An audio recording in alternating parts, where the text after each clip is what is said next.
ఈరోజు ఆంధ్రప్రదేశ్ రాష్ట్రంలో ఉగ్రవాదులను మించినటువంటి ఉన్మాదంతో ఈ రాష్ట్రంలో జగన్మోహన్ రెడ్డి రాజకీయాలు చేస్తున్నటువంటి పరిస్థితి. నిస్సిగ్గుగా విధ్వంసంతో పనిచేయడానికి రాష్ట్రాన్నంతా కూడా నాశనం చేసేటువంటి విధానాలతోటి ఏదైతే ఈరోజు మరి జగన్మోహన్ రెడ్డి ఎవరైనా రేపు అధికారంలోకి వస్తే ఏం చేస్తారు, ఎట్లా ఉద్ధరిస్తారు, ఎట్లా చేసినటువంటి తప్పుల్ని సరిచేసుకుంటారో ప్రజలకు తెలియజెప్తారు. కానీ ఈ యొక్క ఉన్మాదంతో ఉన్నటువంటి ఈ యొక్క జగన్మోహన్ రెడ్డి వారి యొక్క హిడెన్ ఎజెండాను బహిరంగంగానే నిస్సిగ్గుగా బాహటంగా ఈరోజు ప్రజలకు చెప్తూ ఉన్నటువంటి పరిస్థితి. వారి నీచమైనటువంటి భాషలో చెప్పాలని అంటే చంపుతాం, నరుకుతాం, అంతు చూస్తాం, అంతం చేస్తాం, ఇటువంటి రాజకీయ విధానాలతోటి ఈరోజు మరి వైసీపీ పార్టీ పనిచేయడం అని అంటే ఈరోజు జగన్మోహన్ రెడ్డి చెప్తూ ఉన్నాడు, మేము అధికారంలోకి వస్తే ఉన్నవి పడగొడతాం, ఎక్కడి పనులు అక్కడే ఆపేస్తాం, యువతను చెడగొడతాం, మాదక ద్రవ్యాలను అమ్మిస్తాం, మహిళలను బయటకు గెంటుతాం. ఇది వారి రాజకీయపరమైనటువంటి విధానాలుగా, రాజకీయపరమైనటువంటి హామీలుగా ఈరోజు ఉన్నటువంటి పరిస్థితి. వాళ్ళు చెప్తూ ఉన్నారు, వాళ్ళ విధానాలు చెప్తూ ఉన్నాయి, మాకు బంధుప్రీతి లేదు, బయట వారైనా సొంత బాబాయ్ అయినా మా యొక్క రాజకీయానికి కావాల్సి వస్తే, మా రాజకీయాలకి అడ్డు వస్తే అంతం చేస్తాం, గొడ్డల పోటుకి వేటేస్తామనేటువంటి మెసేజ్ని ఈవేళ ప్రజలందరికీ కూడా వాళ్ళు తెలియజెప్తున్నటువంటి పరిస్థితి. మహిళలను ఈరోజు చెప్తూ ఉన్నారు జగన్మోహన్ రెడ్డి, నా సొంత తల్లి, నా సొంత చెల్లెలతో సమానంగా మహిళలను చూసుకోవడం, అంతకంటే ఎక్కువగా మహిళలకు ఏం కావాలో పని చేస్తానని చెప్పడం అని అంటే నిజంగా మహిళల పట్ల కూడా ఆ నయవంచక మహిళా విధానం ఎట్లా ఉందనేది మరి ఈవేళ మహిళలు కూడా అర్థం చేసుకునేటువంటి పరిస్థితి. అంటే సొంత తల్లికి చెల్లికి ఎట్లా పనిచేశానో అంతకంటే ఎక్కువ మహిళలకు పనిచేస్తాను అనేటువంటి నయవంచక మహిళా విధానం పట్ల కూడా ఈరోజు 50% ఈ సమాజంలో ఉన్నటువంటి మహిళలు కూడా ఆలోచించుకునేటువంటి పరిస్థితి ఈరోజు ఈ రాష్ట్రంలో ఉన్నటువంటి పరిస్థితి. ఈరోజు ఎవరైతే ఈరోజు రాష్ట్రంలో ఉన్నటువంటి యువత వాళ్ళకు కూడా ఒక యూత్ పాలసీలాగా ఈరోజు జగన్మోహన్ రెడ్డి పదే పదే చెప్తూ ఉన్నారు, మళ్ళీ మేము వస్తే మద్యం వ్యాపారం మేమే ప్రభుత్వమే చేస్తాం, కొత్త మాదక ద్రవ్యాలు అందుబాటులోకి తెస్తాం, గతంలో చేసినట్లుగానే ఇటువంటి వ్యాపారాల్లో యువతకు ఉపాధి అవకాశాలు కల్పించి ఏదైతే ఈ యొక్క యూత్ పాలసీగా మరి ఈరోజు ఈ యొక్క జగన్మోహన్ రెడ్డి ఆ వైసీపీ పార్టీ విధానాలు ఒక యూత్ పాలసీగా చెప్తూ ఉంటే ఈవేళ చాలా ఆశ్చర్యకరంగా ఉన్నటువంటి పరిస్థితి. మనం చూస్తూ ఉంటాం, ఏ రాజకీయ పార్టీ అయినా సరే రేపు అధికారంలోకి వస్తే నేరాలను అరికడతాం, శాంతి భద్రతలను కాపాడుతామని చెప్తూ ఉంటారు. కానీ ఈ యొక్క వైసీపీ పార్టీ ఏదైతే ఈ యొక్క గొడ్డల పార్టీ అని ఈరోజు ఏదైతే ప్రజలు పిలుస్తూ ఉన్నారో మరి వాళ్ళు ఏం చెప్తూ ఉన్నారు, మేము అధికారంలోకి వస్తే నరికేస్తాం, చంపేస్తాం, లేపేస్తాం, రేపు 29లో పొట్టేళ్ళని తలలు నరికినట్లుగా మరి యొక్క రప్ప అంటూ నరికేస్తామని వాళ్ళు చెప్పేటువంటి విధానం ఏదైతే ఉందో, బహిరంగంగా గొడ్డళ్లతో మరి రోడ్ల మీద తిరుగుతూ ప్రజల్ని భయభ్రాంతులు చేస్తూ ఆ యొక్క పొట్టేళ్లను నరికి ఆ రక్తాన్ని ఆ ఫ్లెక్స్ల మీద జిమ్ముతూ అంటే ఒక రాక్షస ఆనందం పొందుతూ ప్రజల్ని ఏ రకంగా భయభ్రాంతులు చేస్తూ ఉన్నారో మనందరం కూడా చూస్తున్నటువంటి పరిస్థితి. వాళ్ళ పార్టీ నాయకుడు ఇంకొకటి చెప్తూ ఉంటాడు, రేపు అధికారంలోకి వచ్చాక గుంటూరు నుండి యువతల వైపు అంతా కూడా ఇంటిలోంచి బయటికి లాగి కొడతాం, గుంటూరు అవతల ఇంటిలోంచి బయటికి లాగి నరుకుతామని. అంటే రేపు వీళ్ళ యొక్క లక్ష్యం అంటే అధికారంలోకి వచ్చేది అభివృద్ధి కోసమో సంక్షేమాన్ని అందించడం కోసమో కాదు, లా అండ్ ఆర్డర్ని కాపాడడం కోసం కాదు. రేపు అధికారంలోకి వచ్చేది ఏదైతే భర్తలను కోల్పోయినటువంటి భార్యలు, బిడ్డలను కోల్పోయినటువంటి తల్లులు అంటే ఒక విధ్వంసం, ఒక ధ్వంసం, రేపటి రాష్ట్ర భవిష్యత్తుని కళ్ళకు కట్టినట్లు ఈరోజు మరి జగన్మోహన్ రెడ్డి ఈవేళ వాళ్ళ గొడ్డలి పార్టీ విధానాల ద్వారా ఈరోజు మనందరికీ కూడా చూపిస్తున్నటువంటి పరిస్థితి. వీళ్ళ అకృత్యాలను కానీ వీళ్ళ యొక్క వికృత చేష్టలను మొన్ననే ఏబిఎన్ మరి ప్రజలకు తెలియజేస్తే మరి వాళ్ళని కూడా నాలుక కోసేస్తాం, కొత్త పలుకు ఈ రాష్ట్రంలో లేకుండా చేస్తాం, అంతం చేస్తామని ఒక మీడియా ప్రతినిధుల మీద కూడా మరి ఈ రకంగా జగన్మోహన్ రెడ్డి యొక్క వైఖరి అంటే ఉన్మాదంతో ఆయన మాట్లాడేటువంటి మాటలు చూస్తూ ఉన్నటువంటి పరిస్థితి చూస్తూ ఉంటే అది కూడా సాక్షాత్తు ఫోర్త్ ఎస్టేట్గా ఉండేటువంటి మీడియా మీద కూడా ఈ రకమైనటువంటి రాజకీయ ఉన్మాదంతో జగన్మోహన్ రెడ్డి మాట్లాడేటువంటి మాటలు చూస్తూ ఉంటే వీళ్ళ ప్రజలందరూ కూడా ఒక ఆందోళన, భయాందోళన కలుగుతున్నటువంటి పరిస్థితి.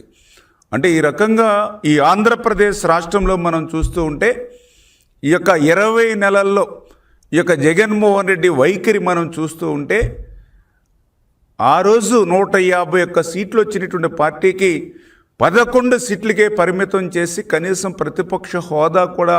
ఈ ప్రజలు ఇవ్వనటువంటి స్థితిలో వాటి నుంచి గుణపాఠాలు కానీ పాఠాలు కానీ నేర్చుకోకుండా మరింత,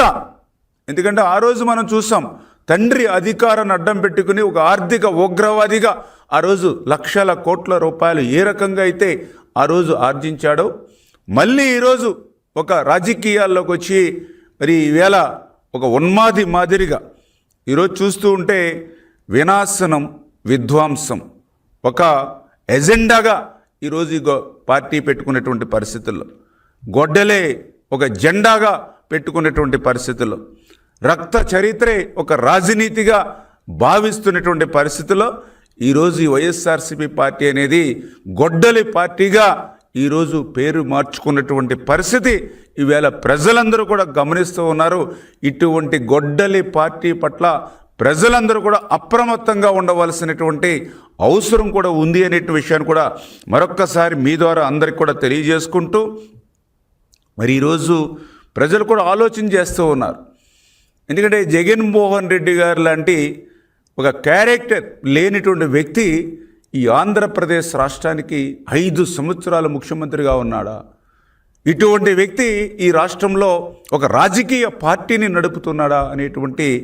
ఈవేళ ఆలోచన ఈరోజు ప్రజల్లో ఉన్నటువంటి పరిస్థితి. ఎందుకంటే ఈరోజు ప్రజల్లో ఒక ఆలోచన, మనందరికీ తెలుసు వివేకానంద రెడ్డి ఒక వివాదరహితంగా ఉండి కడప జిల్లాలో ప్రజలందరిలో కూడా ఒక మంచి పేరున్నటువంటి వివేకానంద రెడ్డిని గొడ్డలి పోటీకి వెయ్యడానికి ముందే ఆయన జగన్మోహన్ రెడ్డి ఆయన రాజకీయ భవిష్యత్తు కోసం ఆ రోజు వివేకానంద రెడ్డి గారు పార్లమెంటు సభ్యుడిగా ఎంపీగా ఉంటే మరి జగన్ తన రాజకీయ భవిష్యత్తు కోసం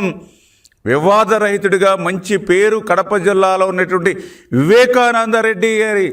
ఎంపీకి రాజీనామా సైతం బలవంతంగా భయపెట్టి ఆ రోజే రాజీనామా లెటర్ పంపిస్తే మరి సోనియా గాంధీ ఆ రోజు మరి జగన్మోహన్ రెడ్డిని మందలించినటువంటి మాట వాస్తవమా కాదా అనే విషయాన్ని కూడా ఈ సందర్భంగా తెలియజేయమని కోరుతూ ఉన్నాం. అదేవిధంగా ఆ రోజు మనందరం కూడా చూసాం, తండ్రి అచూకి ఇంకా లభ్యం కానిటువంటి స్థితిలో కూడా సంతకాలు సేకరణ చేయవలసినటువంటి అవసరం ఎట్లా వచ్చిందో ఈరోజు జగన్మోహన్ రెడ్డి ప్రజలకు సమాధానం చెప్పవలసినటువంటి అవసరం ఉంది. నాడు తండ్రి మరణానికి రిలయన్సే కారణమని చెప్పి ఆ రిలయన్స్ల మీద సైతం దాడులు చేసినటువంటి మీరు అధికారంలోకి వచ్చిన తర్వాత అదే రిలయన్స్ కంపెనీకి పదవులు మరి ఎట్లా అప్పచెప్పారో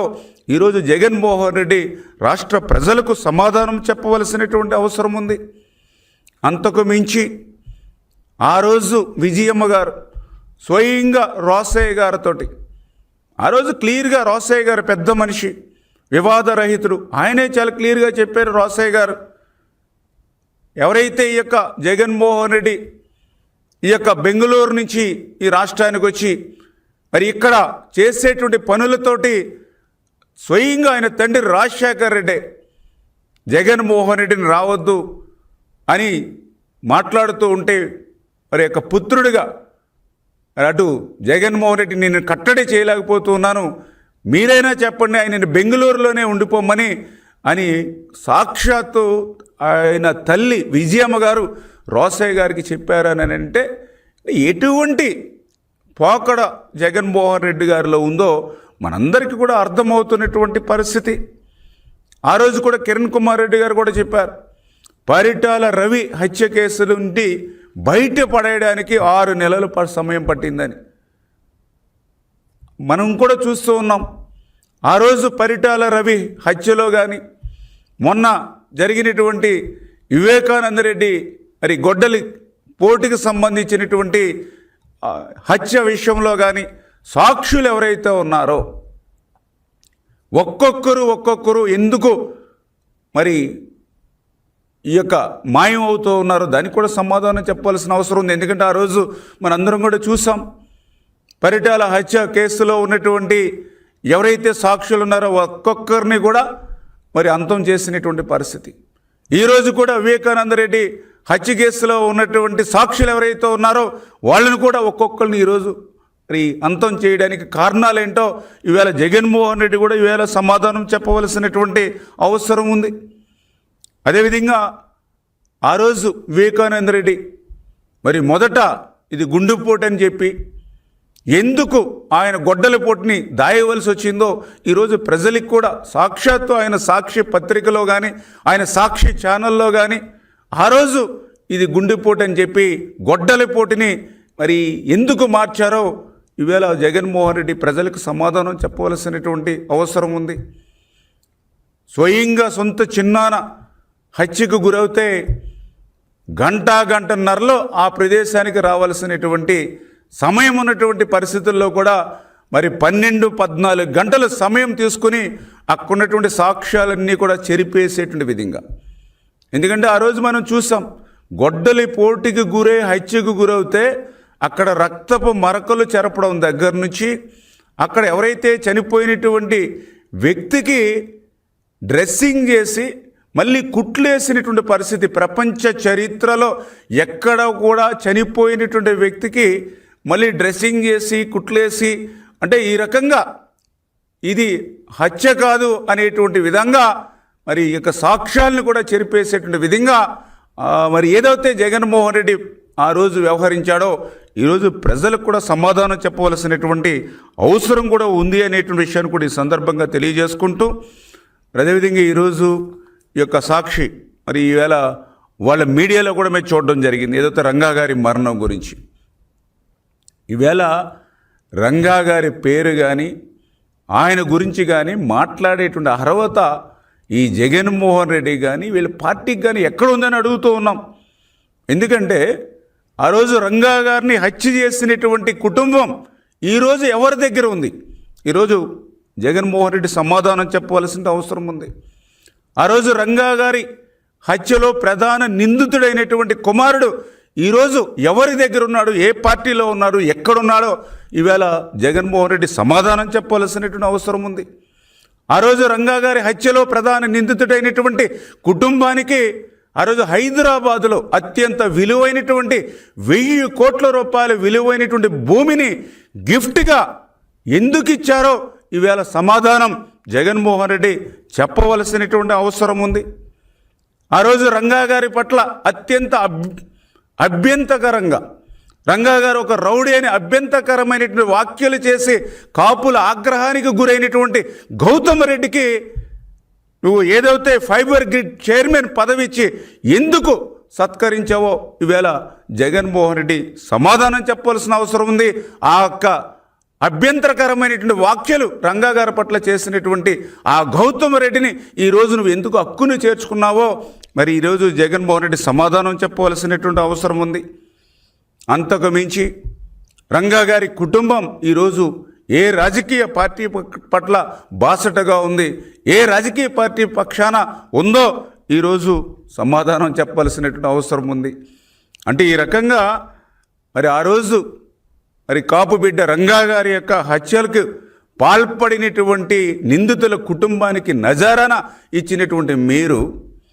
రంగా గారి పట్ల అభ్యంతరకరమైనటువంటి వ్యాఖ్యలు చేసి కాపుల ఆగ్రహానికి గురైనటువంటి వారికి ఉన్నతమైనటువంటి పదవులు ఇచ్చి సత్కరించినటువంటి మీరు ఆ నిందితుల కుటుంబాన్ని హక్కున చేర్చుకుని ఈరోజు మరి వాళ్ళతో చట్టాపట్టాలు వేసుకు తిరుగుతున్నటువంటి మీరు ఈవేళ కాపుల గురించి కానీ రంగా గారి గురించి కానీ మాట్లాడేటువంటి అర్హత ఈ జగన్మోహన్ రెడ్డికి లేదు అనే విషయాన్ని స్పష్టంగా ఈ సందర్భంగా తెలియజేసుకుంటూ మరి ఈ రకంగా మరి ఇటువంటి వ్యక్తి అంటే ఒక రకంగా ఇటు క్యారెక్టర్ అంటే ఆ రోజు నుంచి ఈ రోజు వరకు కూడా జగన్మోహన్ రెడ్డి అంటే ఆ రోజు తండ్రి అధికారాన్ని అడ్డం పెట్టుకొని రాజకీయాల్లోకి వచ్చి లక్షల కోట్లు సంపాదించి ఆ రోజు ఆర్థిక వ్యవస్థలన్నింటినీ కూడా కలుషితం చేసినటువంటి వ్యక్తి మళ్ళీ ఆయన ఒక పార్టీని పెట్టి రాజకీయాల్లోకి వచ్చి రాజకీయ వ్యవస్థనంతా కూడా కలుషితం చేసినటువంటి పరిస్థితి. తర్వాత అధికారంలోకి వచ్చి పరిపాలనంతా కూడా కలుషితం చేసి రాజకీయ నాయకుల్ని అధికారులను కూడా కలుషితం చేసినటువంటి వ్యక్తి. అంచేత ఇటువంటి వ్యక్తికి ఈవేళ ఈ ఆంధ్రప్రదేశ్ రాష్ట్రంలో రాజకీయ పార్టీని నడిపేటువంటి నైతిక అర్హత వీరికి లేదు. ఇటువంటి గొడ్డలి పార్టీ పట్ల ప్రజలందరూ కూడా అప్రమత్తంగా ఉండవలసినటువంటి అవసరం ఉంది. రాజకీయంగా భవిష్యత్తులో ఇటువంటి గొడ్డలి పార్టీకి రాజకీయ సమాధి కట్టవలసినటువంటి అవసరం ఉంది. ఇటువంటి గొడ్డలి పార్టీకి భవిష్యత్తులో ఈ రాష్ట్రంలో స్థానం లేకుండా మరి వీళ్ళని శాశ్వతంగా రద్దు చేయవలసినటువంటి అవసరం కూడా ఉంది అనే విషయాన్ని ఈ సందర్భంగా మీ ద్వారా తెలియజేసుకుంటూ ఇది రేపటి మన భవిష్యత్తు కోసం. ఎందుకంటే ఈవేళ ఆంధ్రప్రదేశ్ రాష్ట్రం మనందరికీ తెలుసు ఆ రోజు 2014లో రాష్ట్ర విభజన కంటే కూడా 2019, 24 5 సంవత్సరాల వైసీపీ పాలనలోని ఈ రాష్ట్రం ఎక్కువ నష్టం జరిగింది. అటువంటి నష్టాన్ని పూడ్చేటువంటి దశలో ఒక పక్కన మరి ముఖ్యమంత్రిగా చంద్రబాబు నాయుడు గారు, ఉప ముఖ్యమంత్రిగా పవన్ కళ్యాణ్ గారు, నరేంద్ర మోడీ గారి యొక్క ఆశీస్సులతో ఈ రాష్ట్రాన్ని మళ్ళీ పరిపాలన పట్టాలెక్కించి మళ్ళీ ఈ రాష్ట్ర ఆర్థిక వ్యవస్థను గాడిలో పెట్టి మళ్ళీ ముందుకు ఈ రాష్ట్రాన్ని తీసుకెళ్తూ ఉంటే మరి ఈ రకంగా రాష్ట్రాన్ని మళ్ళీ ధ్వంసం చేయాలి, రాష్ట్రాన్ని మళ్ళీ పరిస్థితిని అంతా కూడా విధ్వంసం చేయాలనేటువంటి ఆలోచనతోటే ఈ విధ్వంసమే ఎజెండాగా పెట్టుకుని గొడ్డలి మరి ఒక జెండాగా పెట్టుకున్నటువంటి ఇటువంటి గొడ్డలి పార్టీ పట్ల ప్రజలందరూ కూడా అప్రమత్తంగా ఉండవలసినటువంటి అవసరం ఉంది అని చెప్పి మీ ద్వారా మరి ప్రజలందరికీ కూడా తెలియజేస్తూ ఉన్నాను.